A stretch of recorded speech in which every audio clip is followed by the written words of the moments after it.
2.5 ఏళ్ళు గడిచిపోయింది. అనేక సార్లు రాహుల్ గాంధీ గారు ఇక్కడికి రావడం జరిగింది, వెళ్ళడం జరుగుతుంది. కానీ ఇక్కడి నుంచి ఢిల్లీకి కూడా అనేక సార్లు ముఖ్యమంత్రి రేవంత్ రెడ్డి గారు వెళ్ళడం జరిగింది. రాహుల్ గాంధీ గారిని కలవడంతో పాటు ఛోటాబాయ్ పోయి బడాబాయ్ గారిని కూడా కలవడం జరిగింది. అన్నీ జరుగుతూనే ఉన్నాయి. కానీ ఈ రాష్ట్ర అభివృద్ధిలో మాత్రం ఏమాత్రం కూడా ముందుకు పోవట్లేదు. మీ ప్రభుత్వం రాహుల్ గాంధీ గారు మీరిచ్చిన హామీలు, పేద ప్రజల కోసం అనేక హామీలు ఇచ్చారు. అధికారంలోకి వచ్చినప్పుడు వచ్చే ముందు 1 సంవత్సరం కాలం పాటు తిరిగి వరంగల్ డిక్లరేషన్, కామారెడ్డి డిక్లరేషన్తో పాటు అనేక డిక్లరేషన్ చేశారు. జాబ్స్ మేళా అని చెప్పారు. ప్రభుత్వం రాగానే, కాంగ్రెస్ ప్రభుత్వం రాగానే ఇప్పుడు లోన్ తీసుకోకండి, ఇప్పుడు లోన్ కట్టకండి, మేము 9వ తారీఖు తర్వాత 2 లక్షల రుణమాఫీ చేస్తామన్నారు. రుణమాఫీలు పూర్తిగా చేయలేదు. అక్కడి నుంచి మొదలుకొని జాబ్స్ మేళా, ప్రియాంక గాంధీ గారు కూడా వచ్చి చెప్పారు, ఏటా 2 లక్షల ఉద్యోగాలు ఇస్తామని చెప్పేసి ప్రియాంక గాంధీ గారితో చెప్పించారు. ఇవి జరగలేదు. ఏ మాత్రం అభివృద్ధి జరగకపోగా మరి ఇప్పుడు ఒక వారం 10 రోజుల నుంచి డీసీసీలకి, ఇక్కడ 2 రాష్ట్రాల డీసీసీలకు కాంగ్రెస్ పార్టీ శిబిరం ఇచ్చి ఏదో చేసి దానికి ఇవాళ వాళ్ళ అధ్యక్షులు వచ్చారు. ఇక్కడ జరుగుతున్నటువంటి ప్రభుత్వానికి, ముఖ్యమంత్రి గారికి ఏమి సూచనలు ఇవ్వడానికి వచ్చారు రేవంత్ రెడ్డి గారు? రేవంత్ రెడ్డి గారికి ఏం సూచనలు ఇవ్వడానికి వచ్చారు? రాహుల్ గాంధీ గారిని నిలదీయాలనుకుంటున్నాం. ఇక్కడ జరుగుతున్నటువంటి బుల్డోజర్ రాజ్యాన్ని బీహార్లో, ఉత్తరప్రదేశ్లో రాహుల్ గాంధీ గారు అక్కడికి వెళ్ళి యహా బుల్డోజర్ కి రాజ్ చల్ రహా హై అని చెప్తున్నాడు. అక్కడ అన్ని రాష్ట్రాల్లో ఉదర్ బోల్ రహా హై, ఠీక్ హై, మగర్ आपका एआईसीसी का एटीएम बना है इधर तेलंगाना राष्ट्र में, इधर भी क्या हो रहा है आप एक बार नजर करो राहुल गांधी जी। इधर हमेशा तेलंगाना राष्ट्र में बुलडोजर ही चल रहे, उधर से ज्यादा इधर तेलंगाना में चल रहे। हाइड्रा के नाम से लेकर हैदराबाद में 1.5 लाख पीपल को रोड के ऊपर गिराने के लिए चल रहे काम 2 साल से, पिछले 2 साल से, वो आपका नजर में नहीं आ रहा है क्या? रेवंत रेड्डी जी का काम जो कर रहे हैं उनका सीएम आपका नजर में नहीं आ रहा है क्या? राहुल जी आप एक बार नजर करो। यूपी में, बिहार में आप बोल रहे हैं बुलडोजर की राज चल रहे, तेलंगाना में बहुत ज्यादा चल रहे, गरीब लोगों का पूरा मकान तोड़ फोड़ कर रहे, डेली हाइड्रा के नाम पे हैदराबाद में कर रहे, महबूब नगर में विकलांगुल, दिव्यांगुल, उनका भी घर 150 घर तोड़ दिया है। अभी रिसेंटली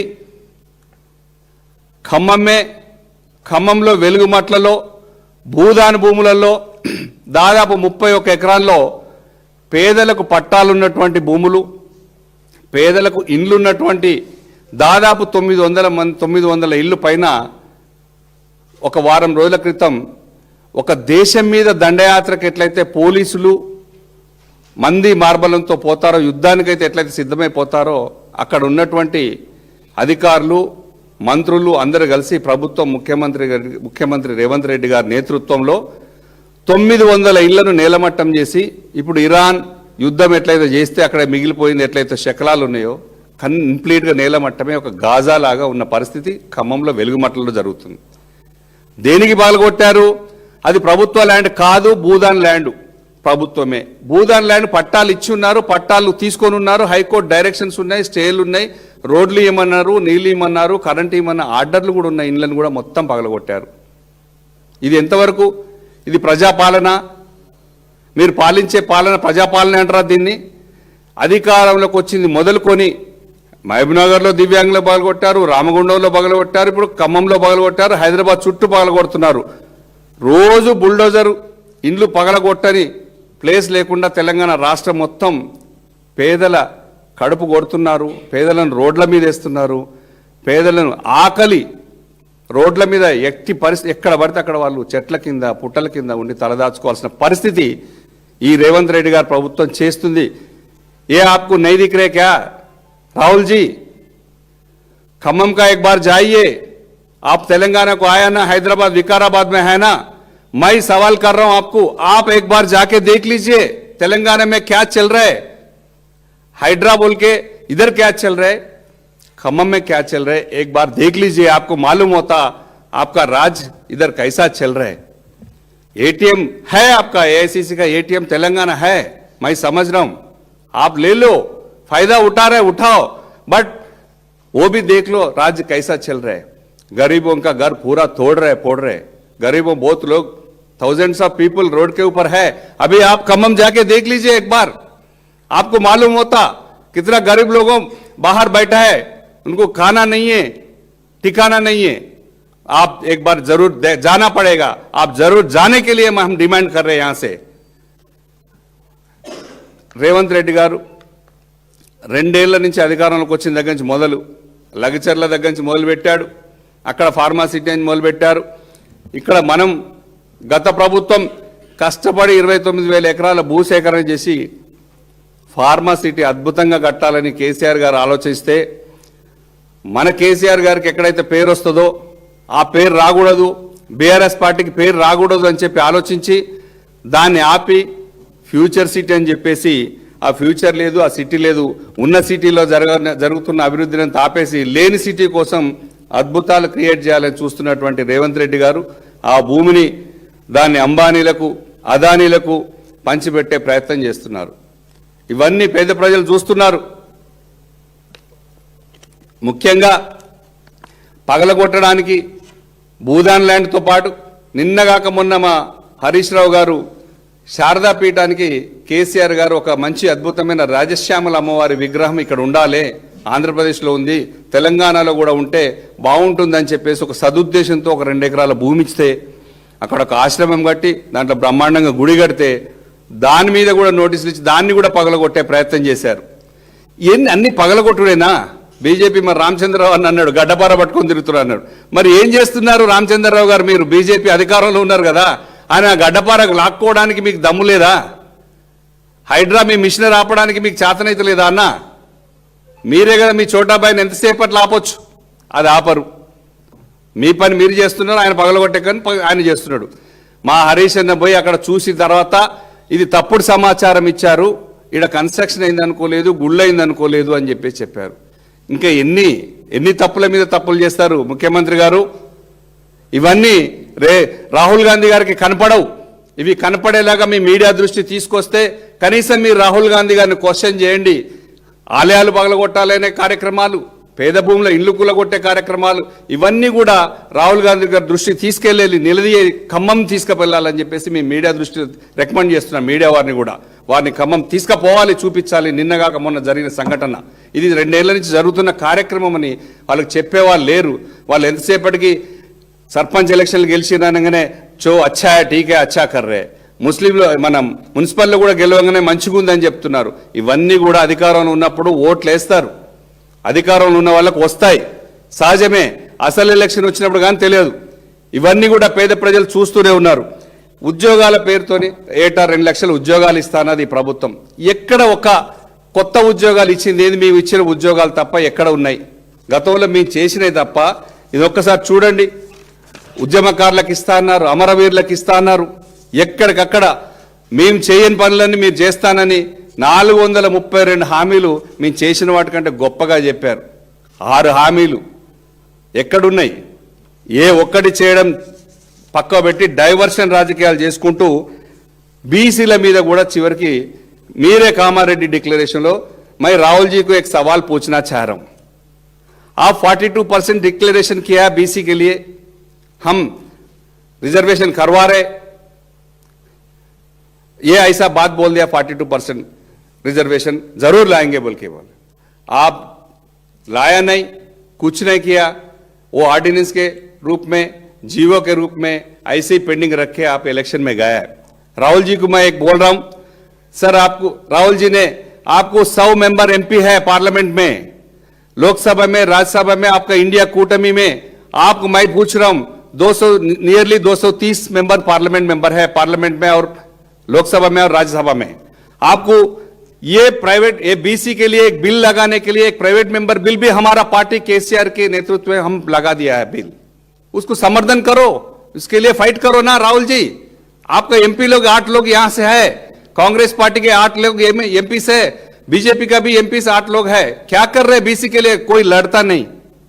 हम केसीआर जी के नेतृत्व में प्राइवेट मेंबर बिल लगा दिया है, आप इसको लाइए सामने, इस बिल को समर्थन कर दीजिए, इसका चर्चा कर दीजिए। इस सेशन में 9 से चालू हो रहे, इसमें उठाइए, आप मुद्दा उठाइए। खाली एसआईआर के ऊपर जो काम को नया था उसके ऊपर लड़ता है। बीसी लोग यहाँ 56% इस तेलंगाना में है, देश में 60% तक है, उसके लिए लड़ो ना, उसके लिए लड़ो ना जी। आप बोलना अलग है, काम करता अलग है, उसके लिए लड़ो जी, उसके लिए लड़ो। पहले वो जॉब्स नहीं देता है, बीसी के लिए नहीं लड़ता है। తెలంగాణ ముఖ్యమంత్రి గారు 4000 నిరుద్యోగ భృతి ఇస్తా అన్నారు, తెలంగాణ ఉద్యమంలో అమరులైన వాళ్ళకు 25,000 గౌరవ పెన్షన్ ఇస్తా అన్నారు. ఎక్కడిచ్చారు ముఖ్యమంత్రి గారు? మీరు ఏ ఒక్కటి ఇవ్వలే. కాంగ్రెస్ పార్టీకి అధికారంలో రాగానే 13 వాగ్దానాలు ఇచ్చారు, 430 ఒక్కటి కూడా చేయలే. ఒక సోదరి మళ్ళీ బస్సు తప్ప మిగతా అన్ని తుస్సే. ఏ ఒక్క కార్యక్రమం కూడా చేసింది లేదు. కళ్యాణ లక్ష్మి లేదు, తులం బంగారం లేదు, మహిళలకు ఒంటరి మహిళలకు ఇస్తా అన్నది లేదు, పెన్షన్ డబల్ చేస్తా అన్నది లేదు, ఆటో కార్మికులకు ఇస్తా అన్నది లేవు. ఏం చేశారు మీరు? కనీసం మంత్రివర్గంలో కూడా మా బీసీలకు న్యాయం లేదు. ముగ్గురు ఆనండి మంత్రులు బీసీలు ఉంటే అది కూడా ఏం పోర్ట్ఫోలియోలు ఇచ్చారు ఆ మంత్రులకు కూడా? ఆలోచించండి ముఖ్యమంత్రి గారు, మాకేం న్యాయం చేస్తున్నారు మా బీసీలకు?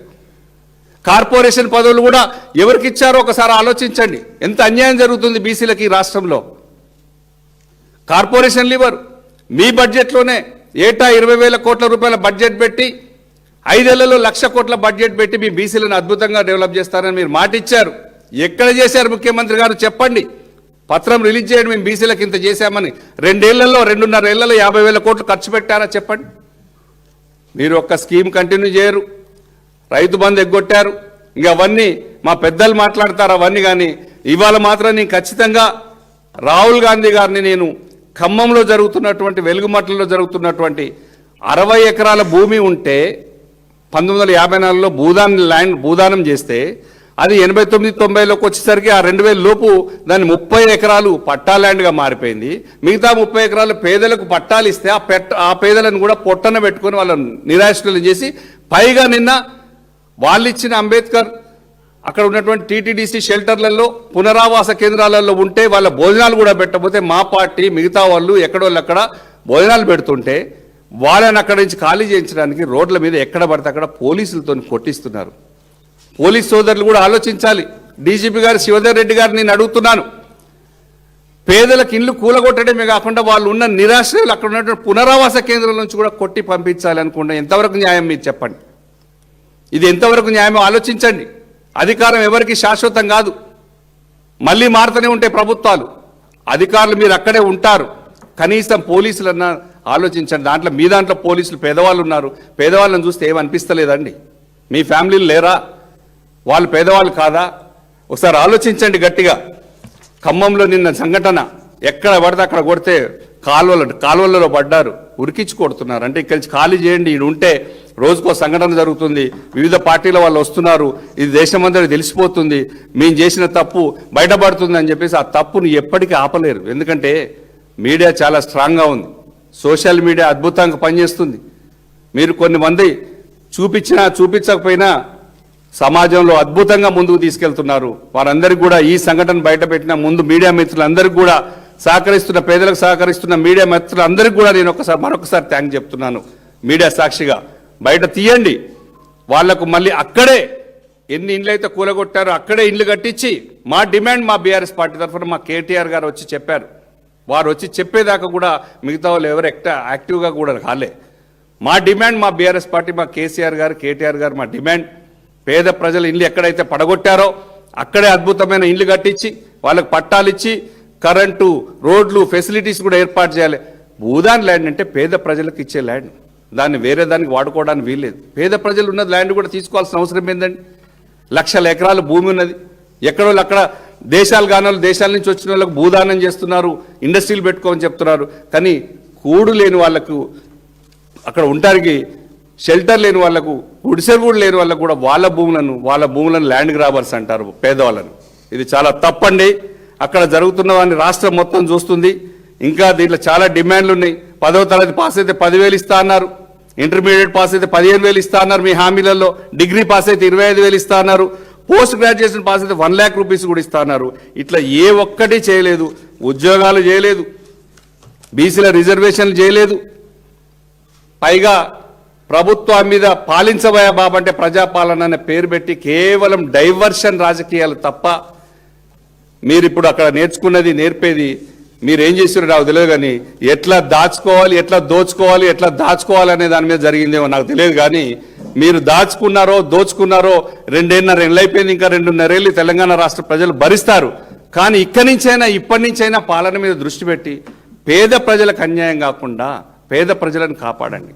సుందరీకరణ పేరుతో 150,000 మందిని ఇళ్ళ పాల్గొట్టి రోడ్ల మీద పెట్టే బదులు వాళ్ళకి ఏం కావాలి ఆలోచించారు. సుందరీకరణకు బీఆర్ఎస్ పార్టీ ఎగనెస్ట్ కాదు, పేద ప్రజలను రోడ్ల మీద పడేయడానికే ఎగనెస్ట్. ఇవన్నీ కూడా రాహుల్ గాంధీ గారు ఇన్నిసార్లు వచ్చారు. మరి మీకు ఏం చెప్తున్నారు? రాहुल जी आपको मैं एक बोलना चाह रहा हूं, आप बार बार तेलंगाना को आ रहे हैं, अच्छा है, आपका गवर्नमेंट देख लीजिए, बट इधर क्या हो रहा है थोड़ा मन लगा दीजिए. आपको रेवेन्यू आ रहा है वो अलग चीज है. इधर तेलंगाना राष्ट्र में गरीब लोग कैसा है, आप गरीब के फेवर में हमेशा बोलते हैं ना, आप थोड़ा ध्यान करो इधर क्या हो रहा है. पर्टिकुलरली 4-5 दिन में तेलंगाना में खम्मम में क्या हुआ, क्या चल रहा है, आप एक बार आपका टीम को भेज दीजिए, आप जाइए देख लीजिए क्या हो रहा है. इसके लिए आज मैं राहुल गांधी जी को पूछने के लिए हम प्रेस लगा दिए. మిత్రులందరూ మీడియా మిత్రులందరూ కూడా ఒకసారి ఇది రాహుల్ గాంధీ గారికి చేరే విధంగా ప్రయత్నం చేసి ఆయనను ఖమ్మం పంపించేసి మన రేవంత్ రెడ్డి గారిని పాలన మీద దృష్టి పెట్టమని చెప్పేసి ఇందిరమ్మ రాజ్యం అంటే ఇల్లు కూలగొట్టుడు కాదు. గతంలో ఇల్లు ఇచ్చినామే ఇందిరమ్మ అని అనేవాళ్ళు, ఇప్పుడు ఇల్లు కూలగొట్టడమే ఇందిరమ్మ రాజ్యంగా అయింది. ప్రజా పాలన అంటే ప్రజలను ఏడ్పించడం వేధించడమే పాలన అయింది. ఇది ఉద్యమకారులకు కూడా 250 గజాలు జాగలు ఇస్తున్నారు, ఇల్లు ఇస్తున్నారు. అవన్నీ కూడా మీరు దృష్టిలో పెట్టుకుని అవన్నీ జరిపే విధంగా మా ప్రతిపక్ష పాత్ర, మాకు ఇచ్చినటువంటి ప్రజలు ఇచ్చిన పాత్ర మీకు ఖచ్చితంగా 432 హామీలు ఇచ్చేదాకా, పేద ప్రజలకు న్యాయం జరిగేదాకా మేము కొట్లాడతాం. రాహుల్ గాంధీజీ కూడా ఖమ్మం రావాలని చెప్పేసి మేము డిమాండ్ చేస్తున్నాం. Thank you.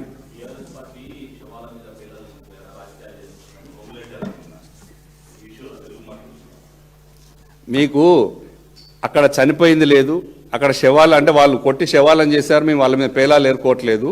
వాళ్ళకు కూడా తెలుసు, మాట్లాడే వాళ్ళందరికీ కూడా తెలుసు, అది పేద ప్రజలను పగలగొట్టిన ఇల్లు. అది మీ మీడియా సాక్షిగా చూస్తూనే ఉన్నారు, మీకు అందరికీ తెలుసు. వాళ్లకు పట్టాలిచ్చి ఇల్లు నిర్మించేదాకా మా బీఆర్ఎస్ పార్టీ పోరాడుతుంది. థ్యాంక్ యూ అన్న.